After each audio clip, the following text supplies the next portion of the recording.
है, लेकिन कुछ ऐसी चीज़ें भी हैं जिसमें मैं मिशनरी साथी लोगों को सोचने के लिए, ध्यान देने के लिए कहूँगी, या हम लोग ध्यान दिला सकें कि ऐसे वो इलाके हैं कि जहाँ पे लोगों को स्वास्थ्य की सुविधा नहीं है, फिर वो एक बार दो बार ऐसे झोला छाप डॉक्टर को दिखाते हैं, अस्पताल बहुत दूर में होती है, डॉक्टर दवाई नहीं देते, परेशान होके वो गुनिया वैद्य के पास भी चले जाते हैं, अंधविश्वास के पास, या तो वो किसी ने जादू कर दिया उस लड़ाई में उलझ जाते हैं, या फिर वहाँ पे और भी पास्टर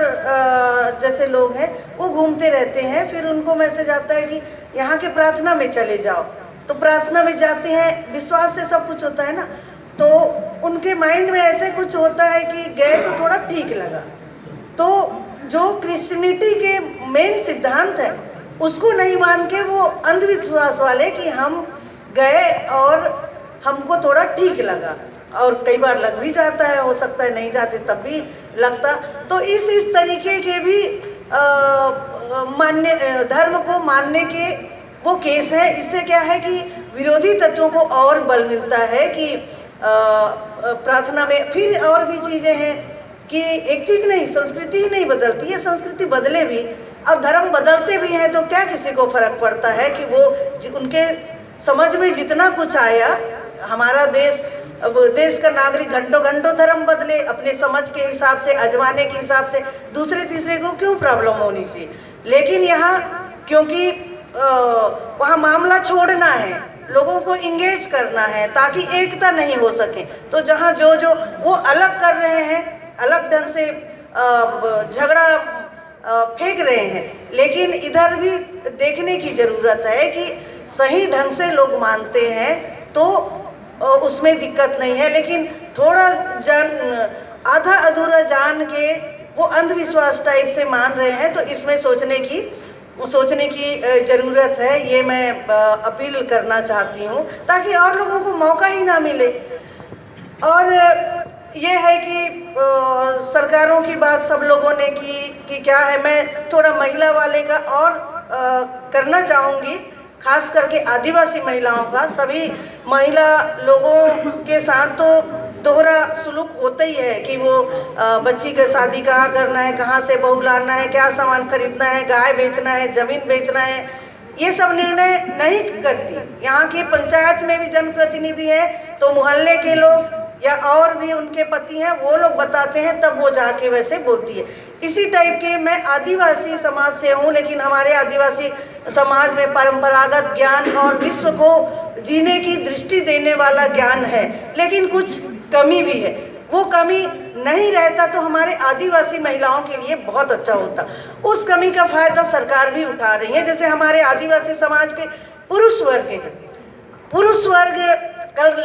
शायद राजीव ने बात रखने की कोशिश की, हमारे पेशा कानून में ये है कि उत्तराधिकारी, इसका उत्तराधिकारी का मतलब ये होता है कि किसी भी नागरिक के मतलब पारंपरिक उत्तराधिकार होते हैं, या उनकी बेटी, माँ, बहन, पति, पत्नी, भाई, बहन, इस टाइप के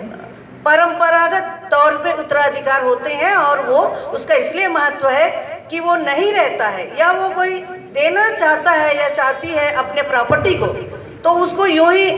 मिल जाता है उनके मरने के बाद, या जीते हुए भी बोले हम इसको देना चाहते हैं। लेकिन आदिवासी महिला, आज के डेट में कानून बना होगा उस टाइम में सुरक्षा के दृष्टि से, लेकिन आज आदिवासी महिलाओं को उनके नागरिक, एक स्वतंत्र नागरिक यदि वो बालिग हो जाती है और मर्जी से अपने कोई पार्टी है, साथी है, जहाँ काम करते हैं, या थिंकिंग भाई मैच करता है, हर शादी मतलब अलग अलग धर्म के लव जिहाद नहीं होता। इसी प्रकार से आदिवासी लड़की यदि शादी करती है अपनी मर्जी से, उस लड़की की सहमति से भी, तो भी उनको, आदिवासी लड़की अपने नाम पे मजदूरी करके भी यदि जमीन खरीदेगी तो अपने पति को, अपने बच्चे को नहीं दे सकती। हिंदू उत्तराधिकार में जो बाकी ब्राह्मण लड़की या गैर आदिवासी लड़कियों को बहुत सारा अधिकार है, लेकिन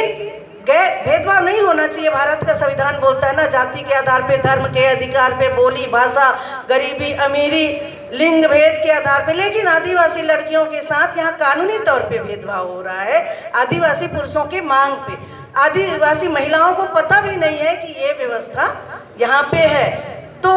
क्योंकि आप समझदार सब लोग हैं, इसमें और भी क्या चीज हो सकता है जिसमें कि आदिवासी महिला को भारत के हर नागरिक की तरह समझा जाए, उनको भी उतना ही गैर आदिवासी महिला लोगों को जो मौका है कि अपने प्रॉपर्टी को रखने का या अपने पति बच्चे को या और किसी को देने का, यदि वो गैर आदिवासी भी है तब भी, यदि उसके साथ वैसे जिहाद टाइप की चीज नहीं, कोई जबरदस्ती या ठग के नहीं किया है, तो यदि इस टाइप का है कि आदिवासी लड़की को धोखे से शादी किया गया है, ये कह के कि उनके नाम से प्रॉपर्टी खरीद के हम कुछ गलत दुरुपयोग करेंगे, तो वो साबित होना चाहिए। तो ये इस टाइप की और भी कुछ कुछ बातें हैं हमारे पेशा कानून में, ये मुख्य रूप से है। इसी टाइप से गैर आदिवासी महिला के बारे में, यदि गैर आदिवासी महिला आदिवासी लड़के की पत्नी बन जाती है और वो आदिवासी लड़का उसको निकाल देता है या उस महिला के साथ कोई इनजस्टिस होता है, तो वो उनके प्रॉपर्टी, यदि उसके पास जमीन है तो वो गैर आदिवासी महिला जमीन नहीं ले सकती, क्योंकि आदिवासी प्रॉपर्टी मतलब गैर आदिवासी लड़की के नाम में नहीं जाएगी। और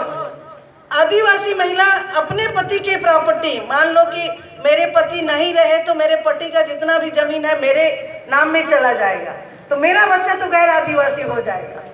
मतलब इस तरीके का काफी सारा पेचीदा है, केवल इसलिए भेदभाव के कारण से कि उनको एक नागरिक नहीं, दूसरे या तीसरे दर्जे की नागरिक की तरह या कोई अधिकार नहीं है, केवल वो अपना नागरिक अधिकार वो एंजॉय करती है या उसका पालन करती है। क्योंकि अंतर जाति को तो यहाँ सरकार पुरस्कार भी देती है हर एक प्रदेश में, क्योंकि बराबरी लाना है। कोई भी आरक्षण का उद्देश्य क्यों है? सब लोग संविधान की बात करते हैं, लेकिन मेरे को बोलने में हिचक नहीं है। मेरे आदिवासी मुखिया लोग जो हैं इसमें संकोच करते हैं, जंगल जमीन की लड़ाई में आदिवासी महिलाओं को आगे करने के लिए, सबके लिए, और वो लोग भी आंदोलन करेंगे, लेकिन आदिवासी महिलाओं को अधिकार देने के लिए वो आगे नहीं आएंगे, बोलने के लिए भी आगे नहीं आएंगे। ये स्थिति है, यानी कि इतनी सारी आदिवासी महिलाओं के साथ बहुत दोहरा व्यवहार हो रहा है। तो मैं आपके नज़र में इसको लाना चाहती थी। बाकी तो और मैं कहना चाहूँगी कि आप लोग, हो सकता है मेरे आने के पहले कल बात हुई हो, सारे हिड़मे दोस्त मुक्त हो गई, सोनी सोड़ी दोस्त मुक्त हो गई, लेकिन सोनी सोड़ी को उनका पद अभी तक नहीं दिया जा रहा है। तो जो ब्लेम लगाया था, जो प्रताड़ना की थी, उसको तो उसका मुआवजा मिलना चाहिए, उनकी भरपाई होना चाहिए। कोई भी मुआवजा उसकी भरपाई नहीं दे सकती है। और कितने कितने सारे लोग इसी तरह के आरोप में वहाँ पे हैं, वो भी एक सवाल है, वो बदस्तूर जारी है। तो बाकी सब लोग तो बोले होंगे, मैं आपकी नज़र में लाना चाहती थी। धन्यवाद।